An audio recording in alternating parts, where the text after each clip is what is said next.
시편 39편 4절부터 7절까지 돌아가면서 한 절씩 읽겠습니다. 여호와여, 나의 종말과 연한이 언제까지인지 알게 하사 내가 나의 연약함을 알게 하소서.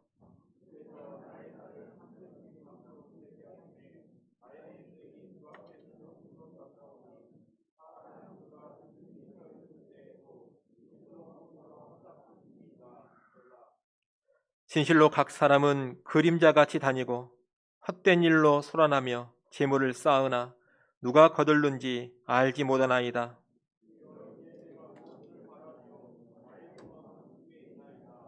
아멘. 2022년 새해가 시작되었습니다. 새해에도 변함없이 함께 하시는 하나님의 은혜가 여러분과 여러분의 가정 위에 충만 임하기를 기원합니다. 더불어 앞서 행하시는 하나님께서 여러분의 삶을 올 한 해 가장 선한 길로 인도하시기를 축원합니다. 새해가 되면 늘 새로운 희망과 기대가 솟아오릅니다. 또 새해가 되면 올 한 해는 내가 정말로 더 잘 살아봐야 되겠다, 이런 결단을 하기도 합니다. 그런데 이런 희망과 기대, 결단에 앞서서 먼저 꼭 있어야 할 것이 있습니다. 그것은 뭐냐? 우리 인생에 대한 정확한 이해입니다. 인생을 정확히 모르면 인생을 살면서도 자꾸 헛발질을 하게 됩니다. 그릇된 인생의 목적을 갖게 되고 안 해도 되는 일들을 목숨을 걸고 하려고 합니다. 또 별로 의미도 없는 결단을 대단한 것인 양 착각을 하며 살기도 합니다. 반면에 우리 인생이 어떤 것인지를 정확하게 알고 바르게 알 때에 바른 희망, 바른 기대, 바른 결단을 가질 수가 있는 겁니다. 그러니 우리는 새해에 출발선에 서서 인생에 관한 바른 이해를 먼저 할 수 있어야 하겠습니다.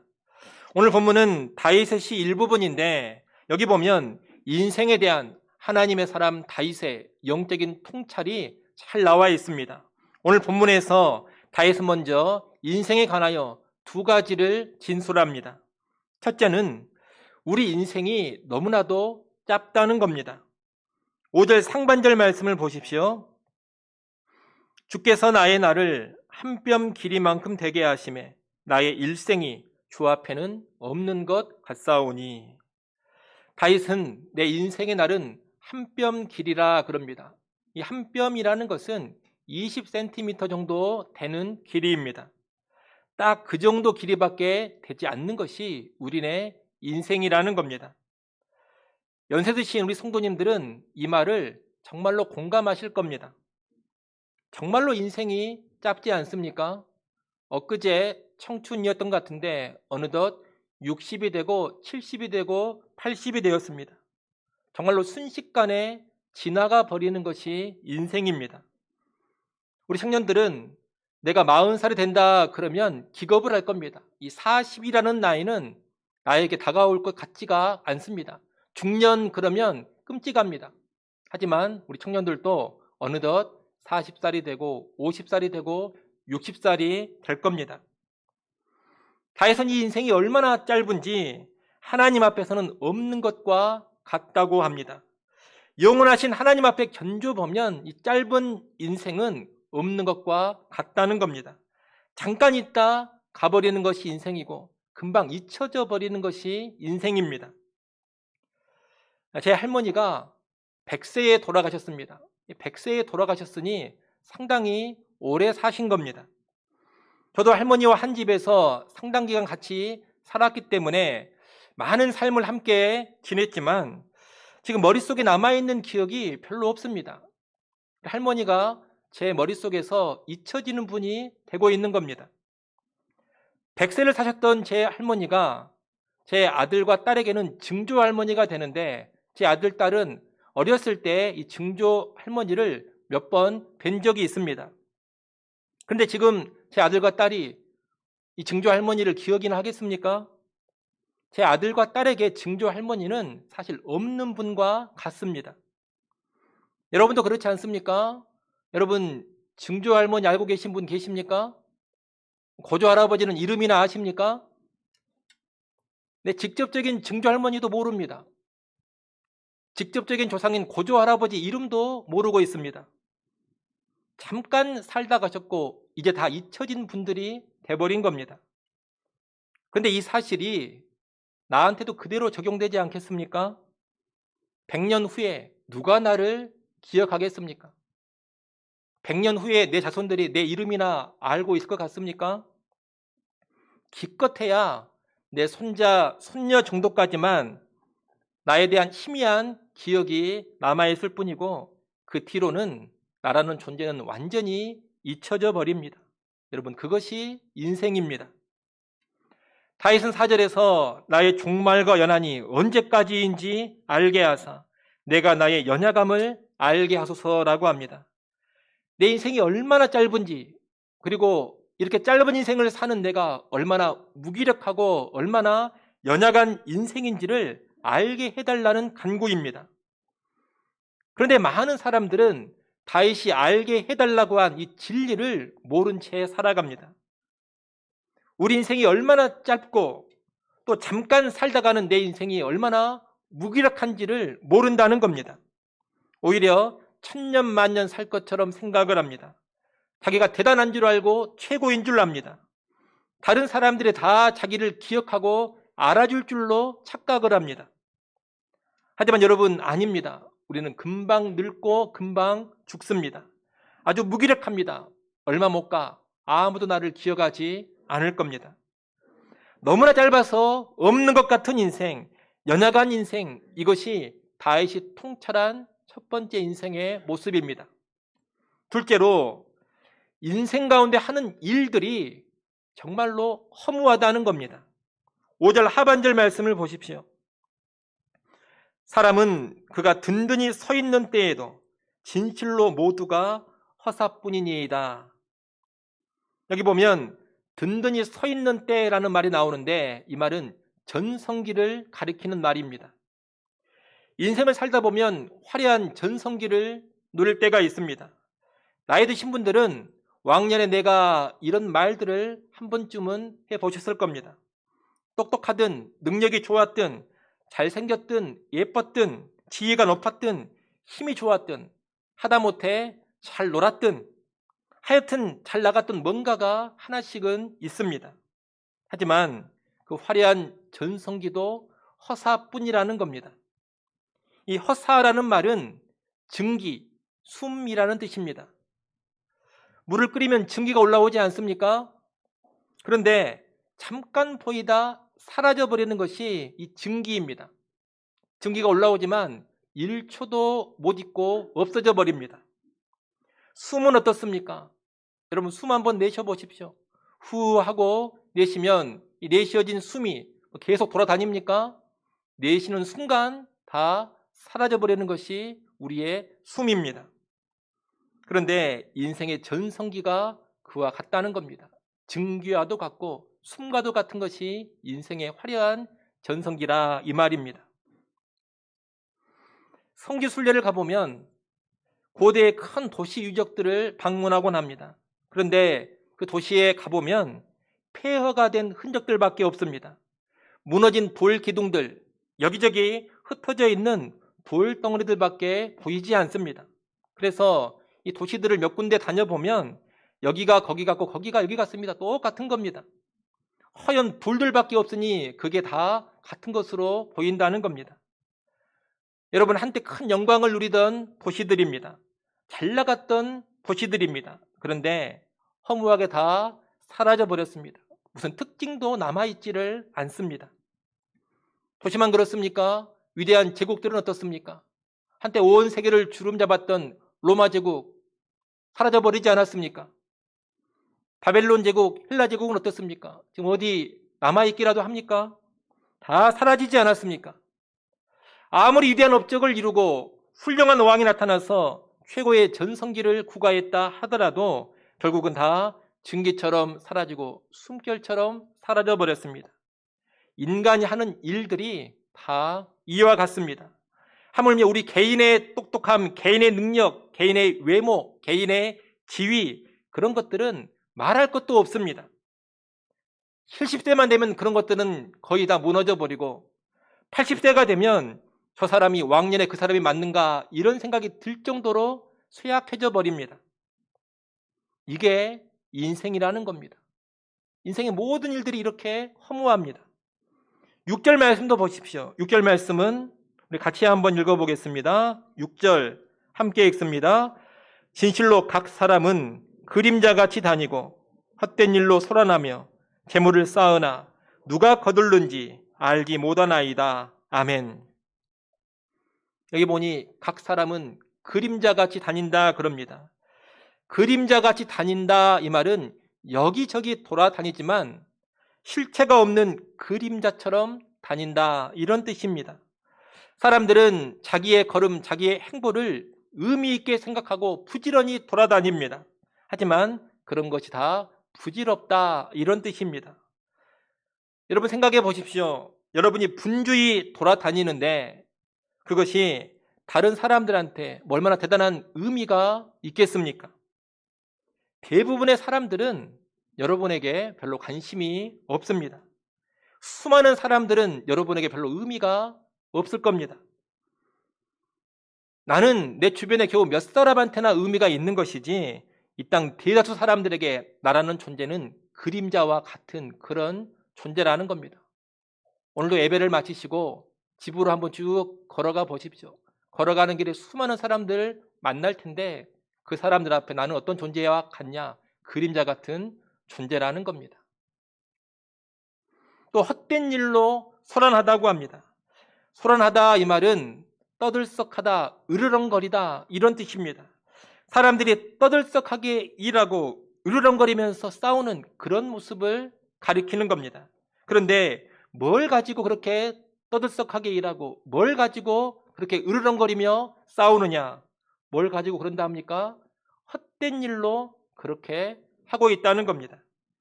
헛된 일, 앞에서 봤던 증기, 숨이라는 단어입니다. 금세 사라져버릴 증기와도 같은 일, 바로 사라져버릴 한 번에 숨결과도 같은 그런 일들을 놓고서 사람들이 치열하게 다투고 싸운다 이 말입니다. 여러분 사실 그렇지 않습니까?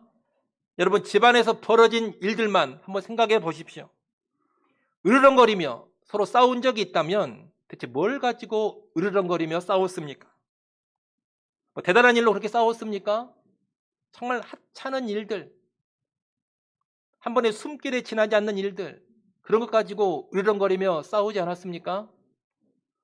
나아가서 세상 사람들이 야단 법석을 피우고 소란을 피우는 일들로 보면 그런 일들이 무슨 영원한 가치가 있느냐? 그러지 않습니다. 잠깐 있다 사라져버릴 일들을 가지고 온갖 소란을 피우고 있습니다. 지금도 보십시오. 3월에 있을 대통령 선거를 앞두고 얼마나 으르렁거리며 싸우고 있습니까? 여러분이 대통령이라는 거 평생 하는 것도 아닙니다. 딱 5년 하고 끝나는 겁니다.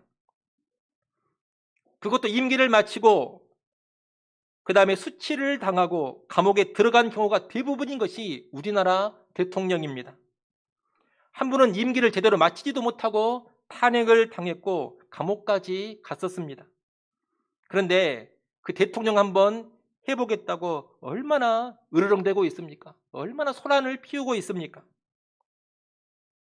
10년, 20년 또는 30년 전에 대통령 선거를 한번 생각해 보십시오. 그때는 그 선거가 나라의 운명을 좌지우지할 것처럼 야단 법석이었는데 지금 보십시오. 뭐 얼마나 대단한 것들이었습니까? 또 그때 일들 지금 다 잊혀지지 않았습니까? 그것도 허무한 일들입니다. 그런데 또 대통령 선거가 다가오니 사방에서 으르렁대고 있습니다. 좀 차분하게 정책들을 내놓으면서 서로 평가해보면서 그냥 선거하면 될 텐데 헛된 일로 극심한 소란을 피우고 있다는 겁니다. 또 6절 뒷부분에 보면 재물을 쌓으나 누가 거둘는지 알지 못한다 합니다. 나름 열심히 일하고 성실히 일해서 재물을 많이 쌓아놓아도 그 역시 헛되다는 말입니다. 여러분 엄청나게 재물을 쌓아놓는다 하더라도 건강 하나 제대로 보장받지 못하는 것이 우리네 인생입니다. 얼핏 생각하면 돈이 많으면 건강하고 오래오래 살 것 같습니다. 그런데 꼭 그런 것도 아닙니다. 이건희 씨를 한번 보십시오. 그 엄청난 부자가 7년을 식물인간으로 살다가 죽었습니다. 돈이 없어서 그랬습니까? 평생 쓰고도 다 쓰지 못할 돈을 쌓아뒀는데 그래도 식물인간으로 7년이나 살다가 죽었습니다. 돈이 있었지만 아무것도 할 수가 없었던 겁니다. 그러고 보면 참 허무한 것이 돈입니다. 그런데도 돈만 쌓아두면 뭐든지 다 할 수 있는 것처럼 착각하는 사람들이 수두룩합니다. 돈만 있으면 영생 불사할 것처럼 생각을 합니다. 돈의 헛됨을 모르는 무지함입니다. 또 재물을 많이 쌓아도 자기가 다 가지고 가지도 못하는 것이고 오히려 남겨진 재물을 가지고 자식들이 치열하게 싸웁니다. 재물 많은 집안치고 안 싸운 집안이 없습니다. 여러분 주변도 한번 쭉 돌아보십시오. 돈 많은 집안 부모 돌아가시고 나서 안 싸운 집안이 있는가? 재산 상속을 가지고 돈이 많은 집안이면 많은 집안일수록 더 치열하게 다툽니다. 더욱이 자기가 쌓아놓은 그 재산이 그대로 유지되고 자기 자손들에게 그대로 상속된다는 보장도 없습니다.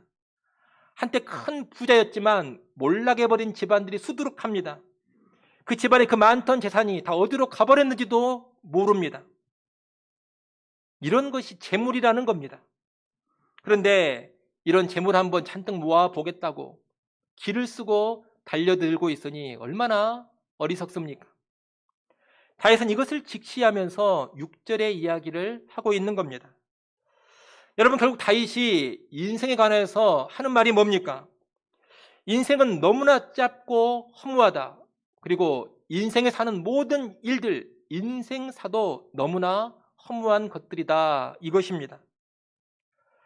머리가 정말로 좋은 사람들은 다윗이 통찰한 이 진리를 그들도 깨닫습니다. 머리 나쁜 사람들이 이것을 몰라서 허무한 인생사를 향해서 맹렬히 달려가는 겁니다. 하지만 천재들은 압니다. 인생이 허무함을 잘 안다는 겁니다. 그 천재적인 머리로 살아가는 인생을 곰곰이 통찰해 보면 정말 허무한 것뿐입니다. 허무한 인생, 특별히 살아야 될 이유를 찾지 못하는 그런 인생이라는 겁니다. 그래서 이 똑똑한 천재들, 정말로 머리가 좋은 천재들이 염세주의에 많이 빠지고 허무주의에 많이 빠집니다. 그리고 의외로 천재들이 자살을 많이 합니다. 왜 그런지 아십니까? 허무함을 빨리 깨닫기 때문입니다. 남들은 다 죽을 때가 돼서야 허무하다 그러는데 천재들은 전성기 때 이미 그것을 깨닫고 자살을 해버린다는 겁니다. 의미 없다 이런 결론을 내린 겁니다. 그런데 여러분 그런 염세주의나 허무주의가 정답이냐? 그것은 결코 아닙니다. 그것은 하나님을 모르는 사람들이 내리는 결론입니다. 하나님의 사람은 인생이 참으로 허무함을 잘 알지만 염세주의나 허무주의에 빠지지 않습니다. 오히려 7절로 나아갑니다. 7절 말씀을 한번 보십시오. 우리 7절 말씀 같이 한번 읽어보겠습니다. 함께 읽습니다. 주여 내가 무엇을 바라리요? 나의 소망은 주께 있나이다. 아멘.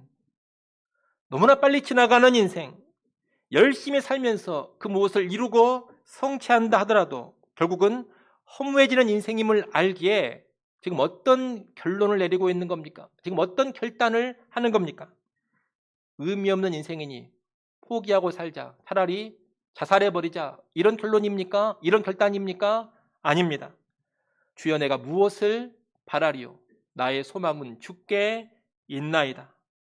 다른 것 바라지 않고 오직 주께 소망을 두고 살겠다는 겁니다. 하나님을 모르는 사람들은 인생이 허무하다는 이 진리를 제대로 깨닫게 되면 염세주의와 허무주의에 빠질 수밖에 없습니다.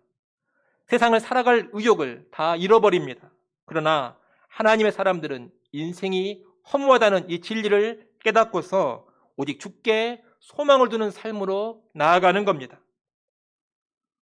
그러면 주께 소망을 두는 삶이란 대체 어떤 삶입니까?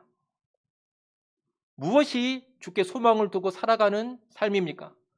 주께 소망 두는 삶을 우리는 여러 가지로 생각해 볼 수가 있겠습니다만 이 시간에는 제가 두 가지만 말씀을 드리고 싶습니다. 첫째는 주권자이신 하나님께 모든 것을 맡기고 사는 삶입니다. 우리는 지극히 유한한 인생입니다. 연약합니다. 아무리 대단한 능력을 가진 것 같아도 한 번의 숨결에 지나지 않는 인생입니다. 그러니 이런 나를 신뢰할 수는 없는 겁니다. 그것을 알고서 자기 자신에게 소망을 두지 않는 겁니다. 많은 사람들은 자기 자신에게 소망을 두면서 내 사전에 불가능은 없다 이런 소리들을 해댑니다. 자기 힘과 자기 능력으로 마음만 먹으면 뭐든지 할 수 있다는 겁니다. 그런데 여러분, 참 인기 있는 말이지만 내 사전에 불가능은 없다, 이게 정말 맞는 말입니까? 이 말을 누가 했습니까? 나폴레옹이 그 말을 했다고 하는데 이 나폴레옹이 잘 나갈 때는 그 말이 맞는 것 같았습니다. 하지만 여러분, 이 나폴레옹이 결국은 어떻게 됐습니까? 전 유럽을 장악하면서 승승장구하던 나폴레옹이 러시아 온정에 나서지만 크게 실패를 하고 맙니다. 그 여파로 몰락을 해서 엘바 섬에 유배당합니다. 어찌어찌해서 그 유배당했던 엘바 섬을 탈출해가지고 재기를 노렸지만 워털루 전투에서 다시 대패하고 맙니다. 그 뒤에 그는 세인트 헬레나 섬에 유배되어서 죽을 때까지 울분의 나날들을 보내다가 외롭고 고독하게 죽었습니다. 여러분, 나폴레옹 결국 불가능으로 끝난 인생입니다. 정작 그 말을 했던 당사자는 그렇게 실패로 끝나버렸는데 사람들은 여전히 그가 했던 말을 좋아합니다. 내 사전에 불가능은 없다, 이런 말을 외치고 다닌다는 겁니다. 그러나 우리는 인정을 해야 합니다. 인생의 사전에는 불가능이라는 말이 뚜렷이 각인되어 있습니다. 인간인 내가 아무리 대단한 능력과 지혜를 가지고 대단한 일을 계획하고 추진한다 하더라도 그것이 든든하지 않습니다. 무너지고 몰락합니다. 허사가 됩니다. 여러분, 다만 하나님의 사전에만 불가능이 없을 뿐입니다. 인간의 계획은 실패해도 하나님의 계획은 반드시 이루어집니다. 인간의 뜻은 무너져도 하나님의 뜻은 반드시 성취가 됩니다. 나를 위해 내가 세운 나의 계획은 무너져도 나를 향한 하나님의 계획은 견고하게 세워져 갑니다. 내가 전망하는 나의 미래는 뒤틀려져도 하나님이 이끌어 가시는 나의 미래는 형통합니다. 그것을 알고서 불가능이 없는 하나님, 실패가 없는 하나님께서 내 모든 걸 주장하심을 믿고 그분께 내 모든 것을 맡기고 살아가는 것, 여러분, 이것이 주께 소망 두는 삶입니다.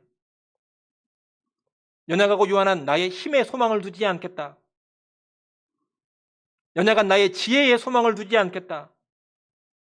연약한 나의 생각과 나의 계획에, 연약한 나의 노력에 소망을 두지 않겠다. 나는 오직 진정한 주권자가 되시는 하나님께만 소망을 두겠다. 그 하나님만을 의지하면서 그분께 내 삶을 맡기고 살겠다. 여러분, 이것이 주께 소망을 두는 삶입니다. 이런 측면에서 주께 소망 두는 삶을 잘 보여주는 성경의 예가 노아의 방주이고 모세가 담겼던 갈대 상자입니다. 노아의 방주를 잘 아실 겁니다. 온 세상을 심판하는 무서운 홍수 속에서 노아의 가족과 동물들을 보존했던 것이 노아의 방주입니다. 그런데 여러분, 이 방주는 닷이나 돛 같은 것이 없습니다. 배, 여러분, 그렇게 되려면 배 그러면 뭐가 있어야 됩니까? 기본적으로 돛이나 닷이 있어야 되지 않습니까? 근데 방주는 그런 게 없습니다. 또 배 그러면 노를 젓는 것이라도 있어야 되고 하다못해 방향을 조정하는 그런 기구라도 있어야 됩니다. 하지만 방주는 노를 젓거나 방향을 조정하는 그런 도구가 전혀 없습니다. 그냥 물 위에 둥둥 떠있는 직사각형 상자가 방주입니다. 이 방주에 들어가면 모든 것을 하나님께 맡겨야 합니다. 노아의 지혜나 계획, 노아의 능력, 이런 건 아무짝에도 쓸모가 없는 겁니다. 방주에 들어가면 오직 하나님께만 소망을 두고 하나님께 모든 것을 맡겨야 합니다. 여러분, 그것이 방주입니다. 그럼 방주 속에 들어간 노아의 모습이 오직 주께 소망을 두는 한 실내입니다. 또 모세가 실린 갈대 상자를 생각해 보십시오. 모세 어머니가 아기 모세를 갈대 상자에 담아서 나일강에 놓았습니다. 모세 어머니도 더 이상 할 수 있는 것이 없고 갈대 상자 안에 담겨진 이 갓난아이 모세도 아무것도 할 수가 없는 존재입니다. 이 나일강에 놓여진 갈대 상자는 오직 누가 책임지는 것이냐? 하나님이십니다. 모세의 어머니도 갓난아이 모세도 오직 누구에게 소망을 둘 수밖에 없느냐? 하나님께 소망을 둘 수밖에 없는 겁니다.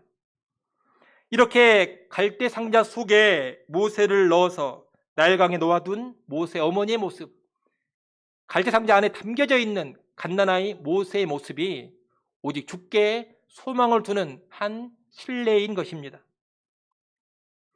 여러분, 인생은 유한하고 연약합니다. 내 뜻대로 내 계획대로 되지 않는 것이 사실 인생입니다. 내 마음대로 펼쳐지지도 않는 것이 인생입니다. 사실 불가능이 많은 인생입니다. 이 불가능이 많은 것을 멀리서 찾아볼 필요가 없습니다. 자식을 낳아본 분들은 자식만 보면 압니다. 참 내 인생에 불가능이 많구나. 내가 낳고 내가 키우고 내가 모든 것을 다 투지하고 그에게 필요한 모든 것을 다 내가 제공해 줬습니다. 그런데도 그 자식 하나 내 뜻대로 하지를 못하지 않습니까? 그런데도 불가능이 없다는 말을 과감하게 하십니까? 우리는 우리의 연약함과 유한함을 알고 우리의 능력이나 우리의 지혜나 우리의 노력이나 우리의 열심에 소망을 두지 않아야 합니다. 대신에 진정한 주권자가 되시는 하나님께 소망을 두어야 합니다. 이 하나님은 전능하신 분입니다. 선하시고 인자하심이 풍성하신 분입니다. 이 하나님은 합력하여 선을 이루시는 분입니다. 이 하나님께 소망을 둔다면 내게 무슨 일이 일어난다 하더라도 안심할 수가 있습니다. 내가 세운 계획이 무너지고 내 꿈이 산산조각 난다 하더라도 평안을 누릴 수 있습니다. 내 실패는 나의 실패일 뿐이지 그것이 하나님의 실패는 아닙니다. 내 계획이 무너진 것은 내 계획이 무너진 것이지 나를 향한 하나님의 계획이 무너진 것은 아닙니다. 내가 가지던 꿈이 다 깨진다 하더라도 내 꿈이 깨진 것이지 나를 향한 하나님의 꿈과 비전이 깨진 것은 결코 아닙니다. 하나님은 예수 믿는 나를 향한 그분의 계획과 그분의 뜻과 그분의 꿈을 반드시 이루십니다. 그 하나님께 소망을 둘 때 우리는 모든 상황 속에서 안전감을 누릴 수가 있는 것이고 평안을 누릴 수가 있는 겁니다. 그러니 여러분, 유한한 자기 자신, 연약한 자기 자신에게 소망을 두지 마십시오. 내 능력이나 내 지혜, 그럴듯한 내 계획에 소망을 두지 마십시오. 남편을 보거나 자녀를 볼 때에도 남편 안에서 무슨 변화가 일어나지 않을까? 자녀 안에서 무슨 변화가 일어나지 않을까? 여러분, 그런 데 소망을 두지 마십시오. 오직 하나님께 소망을 두십시오. 하나님께 소망을 두면 합력하여 선을 이루시는 하나님을 기대하고 기다릴 수 있습니다. 하나님께 소망을 두면 내 계획과 내 꿈이 다 무너진다 하더라도 하나님이 이루실 일을 기대하며 기다릴 수가 있습니다. 하나님께 소망을 둬야지만 이 연약하고 허무한 인생이 든든히 설 수 있다는 겁니다. 그러니 여러분, 꼭 하나님께 소망 두시기 바랍니다. 둘째로, 주께 소망을 둔다는 것은 영원하신 하나님께 잇대는 삶, 이어지는 삶을 말합니다. 인생이 헛되고 인생에 사는 모든 일들이 허무한 것은 본질적으로 그것들이 영원하지 않기 때문입니다. 결국은 사라져버리고 결국은 썩어져 버리니 허무해지는 겁니다.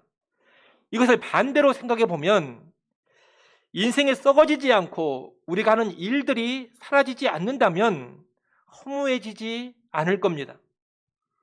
그런데 어떻게 해야 썩어질 인생이 썩지 않게 됩니까? 어떻게 해야 금방 사라져버릴 인생의 모든 일들이 사라지지 않게 됩니까? 거기에는 딱 하나의 방법이 있습니다. 그 방법은 영원하신 하나님과 연결을 하는 겁니다. 여러분, 하나님께 오직 소망을 두겠다는 것은 인생이나 세상 사이에 무관심하게 살겠다 이런 뜻이 결코 아닙니다. 나는 하나님께 소망을 뒀으니 오직 성경만 보고 기도만 하겠다. 나는 오직 하나님께 소망을 뒀으니 직업도 가지지 않고 돈벌이도 하지 않겠다. 나는 하나님께 소망을 뒀으니 결혼도 안 할 것이고 자식도 낳지 않겠다. 여러분, 이런 게 아니라는 겁니다. 하나님께 소망을 둔다는 것은 결국은 썩어질 인생, 사라져버릴 세상의 모든 일들을 하나님과 연결시키며 살아가겠다는 결단입니다. 그렇게 영원하신 하나님과 연결이 되면 유한한 것이 영원한 것이 되고 썩어질 것이 썩지 않을 것이 되는 겁니다. 성경은 썩어질 것이 썩지 않고 영원한 가치를 지니게 되는 경우를 여러 곳에서 말해주고 있습니다. 일례로 우리 몸은 썩어질 몸입니다. 결국은 죽어버리고 썩어질 것이 우리의 육체입니다. 그런데 이 썩을 몸이 영생을 주시는 구주 예수 그리스도를 믿고 영접하면 부활하여 영원한 몸이 됩니다. 고린도전서 15장 42절 43절을 한번 보십시오. 고린도전서 15장 42절 43절 말씀 우리 함께 읽습니다. 죽은 자의 부활도 그와 같으니 썩을 것으로 심고 썩지 아니할 것으로 다시 살아나며 욕된 것으로 심고 영광스러운 것으로 다시 살아나며 약한 것으로 심고 강한 것으로 다시 살아나며 아멘. 이 말씀은 예수 믿고 죽은 사람들의 부활에 관한 말씀입니다. 예수 믿는 사람들의 몸은 죽음으로 썩어지지만 그것이 끝이 아니라는 겁니다. 썩지 아니할 것으로 다시 살아납니다. 영광스럽고 강한 몸으로 부활합니다. 썩어질 몸, 그래서 허무한 몸이 예수를 믿음으로 영광스러운 몸으로 영원히 살게 된다는 겁니다. 여러분, 죽음 앞에 허무해져 버리는 것이 우리네 인생 아닙니까? 그러나 이 인생이 예수를 믿어 영접하면 영생을 누리는 인생이 됩니다. 영원하신 예수 그리스도를 구주로 영접하면 죽음 앞에서도 허무해지지 않고 오히려 영생의 소망으로 나아가게 된다는 겁니다. 몸만 그런 것이 아닙니다. 재물도 그렇습니다. 재물은 영원하지 않습니다. 썩어질 재물입니다. 아무리 많이 쌓아놓아도 후에 누가 가져갈지도 모르는 것이 이 재물이라 했습니다. 그러나 이 재물을 영원하신 하나님과 연결을 시키면 영원한 가치를 지니게 됩니다. 마태복음 6장 19절 20절 말씀을 한번 보겠습니다. 마태복음 6장 19절 20절 같이 한번 읽어보겠습니다. 너희를 위하여 보물을 땅에 쌓아두지 말라. 거기는 좀과 동록이 해하며 도둑이 구멍을 뚫고 도둑질하느니라. 오직 너희를 위하여 보물을 하늘에 쌓아두라. 거기는 좀이나 동록이 해하지 못하며 도둑이 구멍을 뚫지도 못하고 도둑질도 못하느니라. 아멘. 예수님은 보물, 곧 재물을 땅에 쌓아두지 말라고 합니다. 땅에 쌓아두면 다 썩어버리고 허무해져 버립니다. 대신에 어디에 쌓아두라고 합니까? 하늘에 쌓아두라고 합니다. 하늘에 쌓아두라는 것은 하나님의 뜻을 위해서 재물을 쓰라는 겁니다. 하나님 나라를 위해서 재물을 쓰고 복음을 위해서 재물을 쓰라는 겁니다. 또 하나님의 뜻을 따라서 약하고 가난하고 멸시받는 사람들을 위해서 재물을 사용하라는 겁니다. 그렇게 한다면 그 재물은 썩어질 재물, 헛된 재물이 되지 않습니다. 영원토록 나를 위한 재물이 되는 것이고 영원토록 내게 유익을 끼치는 재물이 되는 겁니다. 여러분, 이렇게 몸이 됐든 재물이 됐든 또 이 땅에 다른 모든 것이 됐든 영원하신 하나님과 연결이 되어지면 썩어질 것이 썩지 않을 것이 되고 유한한 것이 영원한 것이 됩니다. 하나님께 소망을 둔다는 것은 바로 그렇게 살아가는 겁니다. 하나님께 소망을 두는 사람은 썩어질 재물 자체에 소망을 두지 않습니다. 영원하신 하나님께 소망을 두고 썩어질 재물을 하나님을 위해 사용합니다. 하나님께 소망을 두는 사람은 인생의 성공이나 인기나 명성 그런 것 자체에 소망을 두지 않습니다. 금세 사라져버릴 것임을 알기에 그 자체에 소망을 두지 않는 겁니다. 하나님께 소망을 두고 나의 성공과 나의 인기와 나의 명성을 하나님의 영광을 위해 사용해 갑니다. 하나님께 소망을 두는 사람은 내 인생 자체에 소망을 두지 않습니다. 영원하신 하나님께 소망을 두고 한 번의 호흡에 지나지 않는 지극히 짧은 인생을 영원한 하나님을 위해 드리는 겁니다. 여러분, 이런 삶이 하나님께 소망을 두는 삶이요, 그러할 때 인생의 모든 허무함을 극복할 수가 있는 겁니다. 고린도후서 4장 18절은 이렇게 말씀합니다. 우리가 주목하는 것은 보이는 것이 아니요 보이지 않는 것이니 보이는 것은 잠깐이요 보이지 않는 것은 영원함이라. 우리 그리스도인들은 사라져버릴 보이는 것에 집중하고 주목하며 살아가는 사람들이 아닙니다. 우리 그리스도인들은 오히려 보이지 않는 영원한 것에 주목하며 살아갑니다. 보이지 않는 영원한 것을 보는 이 눈이 열려있는 사람이 예수 믿는 그리스도인들입니다. 그리고 이런 사람만이 허무해지지 않는 겁니다. 바라기는 우리의 눈이 훤히 열려져서 하나님께만 소망을 두고 영원에 잇대어 살아갈 수 있기를 소원합니다. 이제 말씀을 맺겠습니다. 여러분, 새해가 되었습니다. 새해가 되었지만 우리 인생은 여전히 짧습니다. 그리고 우리가 하는 모든 일들은 본질적으로 허무합니다. 우리는 그런 짧고 허무한 인생, 그리고 허무한 세상사 가운데 신년 첫 주일에 이렇게 하나님 앞에 나왔습니다. 이 시간에 다시금 우리의 인생을 직시하시고 하나님을 우리의 소망으로 삼기 바랍니다. 한 호흡밖에 되지 않는 자기 자신을 신뢰하지 마시고 하나님께 소망 두고 살아가십시오. 유한하고 썩어질 것들에 매여서 살지 마시고 영원하신 하나님께 소망을 두고 살아가십시오.